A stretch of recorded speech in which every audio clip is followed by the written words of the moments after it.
viewers, welcome to SS Media. Hello viewers, welcome to SS Media.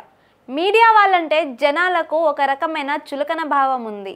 వాళ్ళు చేసే వాటికి, చెప్పే వాటికి, ఆచరించే వాటికి అసలు పొంతనే ఉండదు. నవ సమాజ నిర్మాణం అంటూ సామాన్య జనాలకు అర్థం కాని భాషలో లెక్చర్లు దంచే ఈ మీడియా ప్రముఖుల భాగోతం బయటపడితేనే గానీ ప్రజలకు తెలియడం లేదు. అలాంటిదే ఇప్పుడు ఒకటి వెలుగులోకి వచ్చింది. టీవీ5 ఛానల్లో తన హావభావాలు, తన కామెడీ ప్రసంగాలు, జగన్పై రెచ్చిపోవడం, చంద్రబాబు మీద స్వామి భక్తి ఇవన్నీ వెరసి ఒక సాంబశివరావు. టీవీ5లో పనిచేసే ఇతడు జనాలకు సుపరిచయం.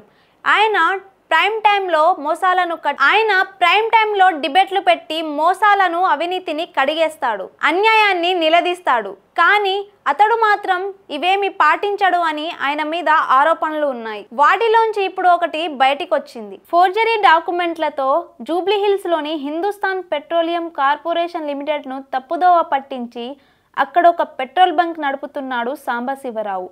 అయితే మోసం ఎంతకాలం నడుస్తోంది? ఒక్క కంప్లైంట్తో అతని బండారం బయటపడింది.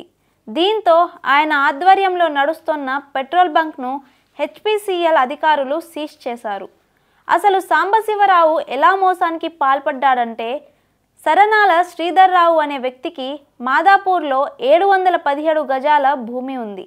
అది అతని భార్య పేరు మీద ఉండగా సాంబశివరావు 2018లో శ్రీధర్రావును కలిసి ఆ స్థలంలో హెచ్పిసిఎల్ పెట్రోల్ బంక్ డీలర్షిప్ ఇప్పిస్తానని చెప్పాడు.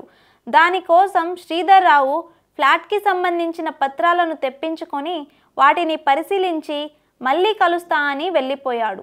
తర్వాత తన మనుషులతో కలిసి ఆ ల్యాండ్ను ఫోర్జరీ సంతకాలతో అగ్రిమెంట్ చేసుకున్నట్లు నకిలీ పత్రాలను సృష్టించాడు. ఆ పత్రాలతో హెచ్పిసిఎల్ పెట్రోల్ బంక్ డీలర్షిప్ను కొల్లి సౌమ్య పేరు తీసుకొని పెట్రోల్ బంక్ నడిపిస్తున్నాడు.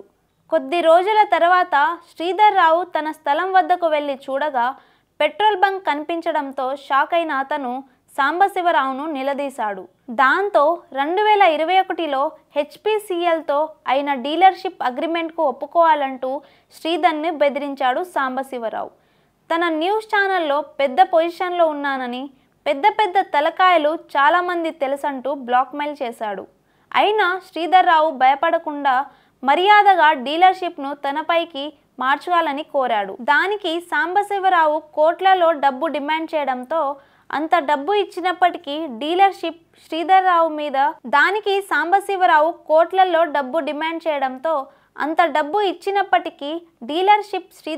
పేరు మీదకి మార్చలేదు. దీంతో శ్రీధర్రావు పోలీసులకు ఫిర్యాదు చేశారు. దానికి సాంబశివరావు కోట్లలో డబ్బు డిమాండ్ చేయడంతో అంత డబ్బు ఇచ్చినప్పటికీ డీలర్షిప్ శ్రీధర్రావు పేరు మీదకి మార్చలేదు.